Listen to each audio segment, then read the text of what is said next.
Jamie and I are going through our packages, and I'm really excited to show you all some of the neat things that you've gifted us. Look at here. Private drive, no bobbing for apples. Guys, that's going to be an attention getter on that darn highway. People are going to say, what? I don't get it. No, they're not going to get it. And then there were some other neat things that you were showing me, babe. We have a lot of these cans of biscuits.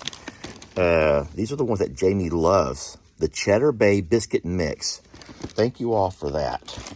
And then I want to talk about these boots. Now, these, I don't exactly know why I would be gifted these. I mean, I don't understand, Jamie. Well, I don't get it. What's wrong with what I'm wearing now? You get it? Oh. Well, now this is a very nice pair of boots. And I love the fact that they're the low tops. I don't know if you call them low tops. Oh boy. Jamie, I have found my new farm attire. Oh boy. These feel great. They're not heavy. They're not clunky. Wow. And I can even wear them with my cottony stretchy pants. And then I go and ruin everything with this.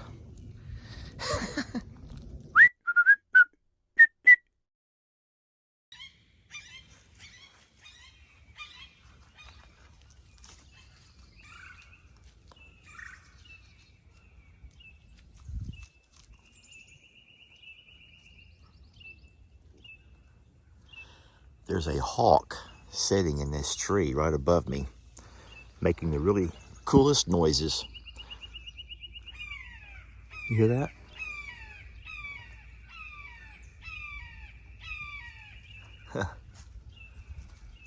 That's kind of beautiful. What's that flying around right there?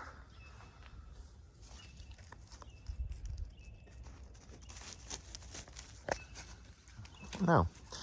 So I'm out this morning checking on all the babies. It's a beautiful, man, just a darn beautiful day. Sun is back out, and we needed that. All the cows are down by the road. Well, all the cows, the three, Tex, along with Dolly and Reva, are down by the road. They've already had their breakfast. These birds sure are making some racket this morning. Y'all hear that? Lord, I don't know what's going on up there.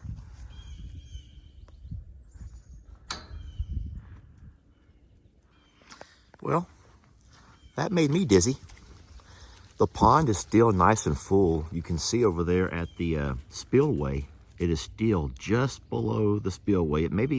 It has maybe dropped an inch or two since we measured. That would have been 3 days ago. And so that's not too bad. Losing a couple of inches in 2 or 3 days is not too bad. Now, the problem is, because it's if you think about it, losing 2 or 3 inches in 2 or 3 days is actually kind of bad. That's an inch a day. And that's at the top of the pond where you can measure from. If you picture the pond in the shape of it, that's quite a bit of water, actually. So, I mean, nothing we can do about it. If the pond has a leak, the pond has a leak. The pond guys assure me that a clay-lined pond will leak, but at some point, they seal themselves off. You just can't predict when. And I think that's fairly true, because if you remember, now the pond that I'm a Survivor, the front pond, it held water from day one. But man, there was so much natural clay. We didn't have to bring in any loads. It was just natural clay. And there was already an existing pond there. And then, of course, the back pond at I'm a Survivor, where there's a lot of sand, they did have to bring in a couple of loads of clay. It's a small pond, so it didn't take a whole lot. And it leaked. It would fill up and leak, fill up and leak down to nothing. And then one day it filled up and stayed up. And then, of course, the pond behind Kim's house, which is the third pond we had dug, it held water from day one, but it was also already a very low spot with a lot of natural clay. So there was not a pond here before. If you all can remember the layout of the land when we first purchased it over 2 years ago, there was not a pond here. It was just, well, we had the pond dug. And so there they did bring in 80 loads of clay and spread all that out through there. But hey, it's fine. It's a beautiful pond, and one day when it decides to seal itself off and hold water will be great. And then most people who have ponds dug, your pond really is, and it should be, the focal point of your property. And so we wanted the pond to be right there. And so as you're coming up the driveway, it just looks gorgeous. When we get the drone out and fly it over, you just can't help but notice the pond. And so it does a whole lot to your property's aesthetics. Even, you know, of course, there's tons of benefits to having a nice full pond during the heat of the summer for your animals to cool off and get a drink if they want one. And then here's a trivia question for you all. You ready for this one? All right, so in the same scene, in this exact same scene right here, I'm going to zoom in a little bit. You see both the pond and our water trough. So the easy answer, let me try to find a way to phrase this question. So you know that Lester's a big believer that you should have both. There's some people that only have a pond, and there's some who only have a water trough. But I like to have both.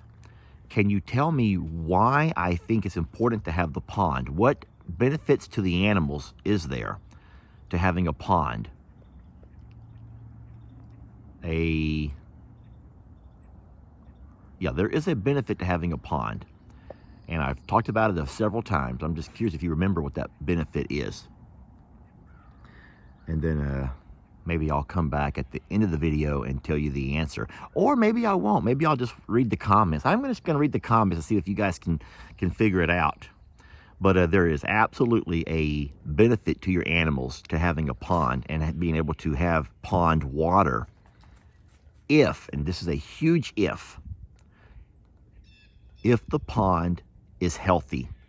What you don't want to have, well, I should just stop talking before I give away the answer. We'll come back to it. I feel really bad for Mr. Hank. He can't climb. He has no claws. Come here, buddy. Sir. Stella, you move away. Oh, Hank. Stella's not going to get you. She just visited hanging out with Daddy. Hank cannot climb trees. So what he does is goes, Crispus, you're scaring Mr. Hank. We're going to leave Mr. Hank. So we don't let Mr. Hank outside very often because he doesn't have a way to protect himself against predators. He's not able to climb because he doesn't have any claws. He was declawed as a young kitty. And now he likes to come outside, but we just can't let him. But what he does do is goes to the tree right here. That's the only tree he can climb because he can jump up that high. And to him, he's living his purpose. He's fulfilling his purpose in life when he's climbing trees. And that's about as high as he gets right there. Now, I'm not laughing at this fence. I'm not laughing at the work Jamie had to do. And I already know what I have to eventually do to prevent the cows from pushing through there. What I need to do, well, first of all, let me give you a little backstory. So the backstory goes, it's real simple what's happening here. Tex and his friends prefer some hay over others. They prefer the I'm a Survivor hay over the hay that we're having to buy. And if you're wondering why we're having to buy hay, we did not get enough off of our pastures to feed us the entire winter. So we have a mixture of what we have from our pastures along with what we had to buy. So what happens is, as the cows eat down the hay that we had to buy, and I put a roll of I'm a Survivor hay behind it, the cows are trying to find a way to reach around the bought hay to the I'm a Survivor hay. And in that process, they're sometimes finding ways to knock boards off of my fence. And so I forgot what day it was, but one day Jamie come out. Well, heck, it was a Thursday, obviously. She come out and they had their head stuck right through there. That board was missing. They knocked that board off and they were putting their head around trying to eat from the backside. You just need to hush it up there. I'm trying to work. Oh, I don't think they care. And then, so Jamie had to come out here and do a little fence repair. However, Jamie does not have the gift of having a symmetrical body. And whereas I can just measure head, shoulders, knees, and toes, this over here is obvious, the one that Jamie had to fix. And her head, shoulders, knees, and toes do not match mine. Well, I mean, I hate to say it, but Jamie is not, her body is not symmetrical like mine is, all right? I'm just saying, her body is not symmetrical, and the way I know that is because of how she fixed that board. Look at the spacing right there. Look at the spacing. I'm messing with her, and I'm messing with you all. And so what I need to do, and I already know this, I need to come by and get me an 8-foot gate to put across this 8-foot section over here. When I drop off new hay, I can just open my gate, stick my roll of hay, and then close my gate. And the hay will be secured. The animals are going to be forced to eat from the front side. And we can avoid all of this riffraff. But I'll tell you what, I'm just going to say this. Is it really that big of a deal?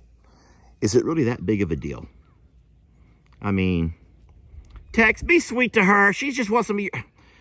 So I always give Tex more than I give the girls because he's a big guy. And so what happens is Dolly and Reba eat theirs so fast and they run over to him and see if he'll share. And he's not going to share. He's like, move, get away from me. I don't like you behind me. I don't like you staring at me. Stop staring at me. He's like a kid.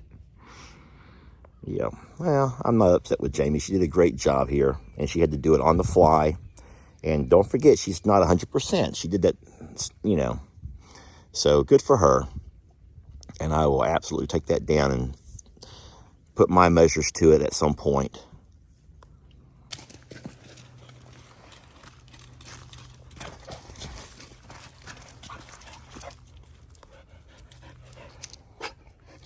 No, sweetie.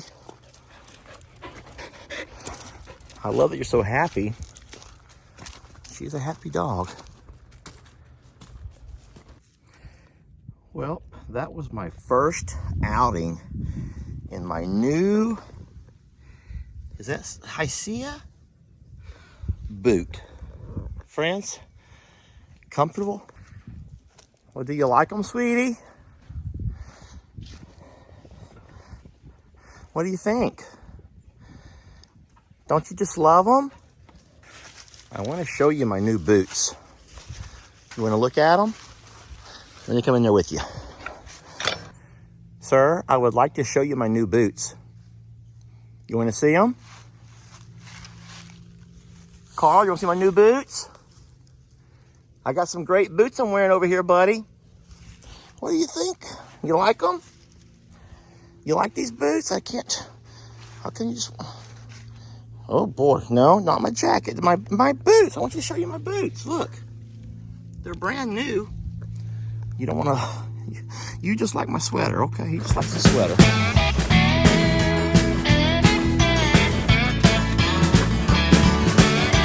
Don't let your troubles fester. Come watch Longhorn Lester. Yeah, something like that.